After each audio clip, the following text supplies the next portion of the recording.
அஸ்வின்ஸ் இனிப்பு காரம் பேக்கரி மற்றும் செல்வ உணவகம்.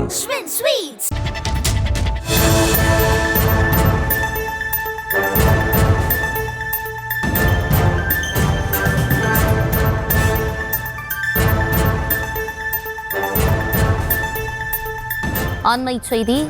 வேலூர் மாவட்டம் குடியாத்தம் அருகே 3 நாட்களுக்கு முன்பு மாயமான 3 வயது சிறுமி சடலமாக மீட்கப்பட்டிருக்கிறார். கூடுதல் விவரங்களோடு இணைகிறார் எமது செய்தியாளர் சிதம்பரம். வணக்கம். விரிவான விவரங்கள் என்ன?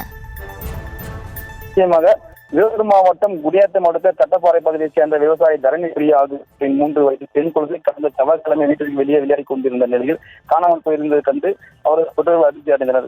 பல்வேறு பகுதிகளில் தேடி பார்த்து கிடைக்காத நிலையில் இது குறித்து குடியாத்தம் காவல் நிலையத்தில் அவரது பெற்றோர் புகார் அளித்தனர். புகாரினை அடுத்து 3 நாட்களாக காணாமல் போன பெண் குழந்தையை தனிப்படைகள் அமைத்து போலீசார் தேடி வந்த நிலையில் 3 நாட்களுக்கு பிறகு காணாமல் போன பெண் குழந்தை வீட்டின் அருகே உள்ள பாலடைந்த விவசாய கிணற்றில் கண்டெடுக்கப்பட்ட நிலையில் சம்பவ இடத்திற்கு சென்ற குடியாத்தம் தாலுகா போலீசார் பாலடைந்த கிணற்றில் இருந்து உடலை பிரேத பரிசோதனைக்காக வேலூர் அடுக்குமாறை மருத்துவமனைக்கு அனுப்பி வைத்த நிலையில் மேலும் சம்பவம் குறித்து தீவிரமாக விசாரணை மேற்கொண்டு வருகின்றனர்.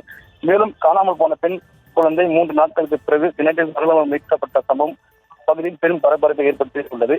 3 வயது குழந்தை தவறி விழுந்து கிணற்றில் விழுந்து விட்டாரா அல்லது வேறு ஏதாவது காரணங்கள் அடித்து யாரை விட்டார்களா உள்ளிட்ட பல்வேறு கோணங்களில் போலீசார் விசாரணை மேற்கொண்டு வருகின்றனர்.